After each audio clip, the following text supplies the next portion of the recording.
Yo, Bull Hawk with the $5 super chat.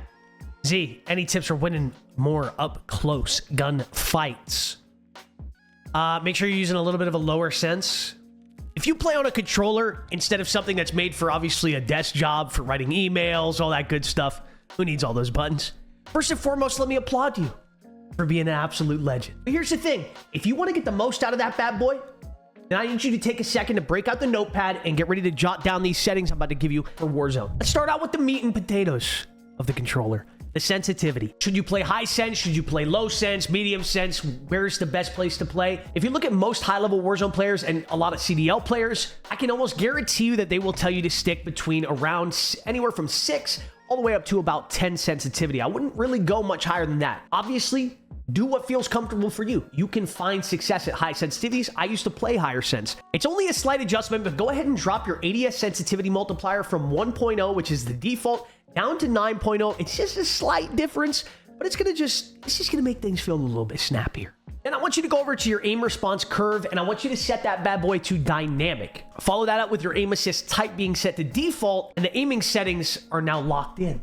In your gameplay settings, set your automatic sprint to automatic tack sprint. Back in Verdansk, I had to set to off.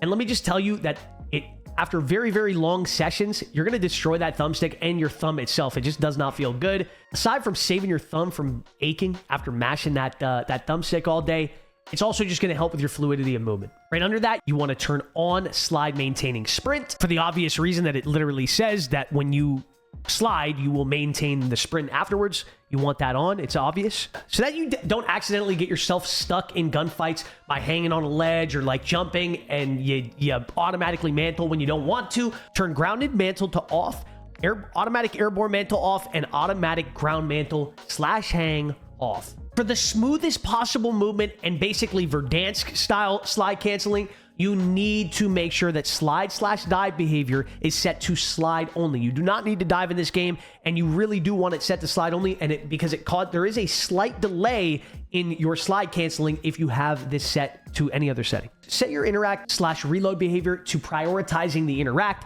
This will allow you to loot as fast as possible. You'll be able to run over things and just spam your looting button instead of having to hold everything to loot. For your armor plate behavior, you want to set that to apply all. This one, I'll leave up to you. Controller vibration. Growing up, I played with it turned on, and whenever it was off, it felt so weird. And like if my batteries were ever dying in my Xbox 360 controller, I had to make sure that I got new ones because it threw me off heavily. When I started playing COD again in Verdansk, I turned this off, and it was weird at first, but once I got used to it, I think it's just better overall because you don't really want your hands to be shaking. The way I think about it, someone kind of said this to me one time, is like a pencil. If you had a vibrating pencil versus a not one, I guess pencils are a little more precise, but still, you don't want your thumbs and everything like shaking, even if it's just a slight amount of vibration. That's kind of my input on it. But again, I'll leave this one up to you, personal preference. The final piece of advice I can give you to get the most out of your controller is to always keep your thumbs on the thumbsticks. When you're in the middle of a gunfight and you have to, even for a split second, have to take off that thumb to either jump,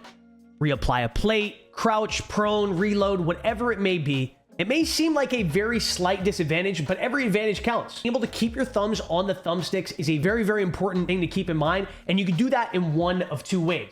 The free way is how I grew up playing controller my whole life. I play a style of holding a controller called claw. Apparently, it's been scientifically proven to really not be good later in life for your wrist. It's probably something I should care about at some point.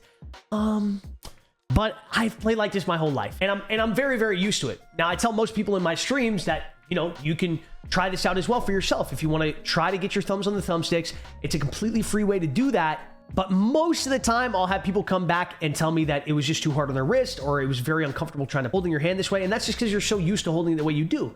You are still in luck. But the majority of high-level Warzone players and CDL pros use to keep their thumbs on the thumbsticks is a SCUF controller. Additional buttons on the back of the controller where the fingers that just do nothing sit, that allow you to map your jump or slide or really any button you want to the back so that you can, again, keep your thumbs on the thumbsticks and do the things mid gunfight like slide, cancel, and jump on the back so you don't have to take those thumbsticks off. On top of that, you're able to customize the triggers with trigger stops or digital triggers. You're able to adjust, obviously, the thumbstick height, shorter, lower, regular. They've got a ton of custom designs that you can also choose from, including your boy's very own Zlaner SCUF. If you follow the link on screen and use code Zlaner at checkout, you get yourself a nice little discount. And the final tip I got for you guys is obviously to plug in your Cronus directly into the PC for pinpoint accuracy.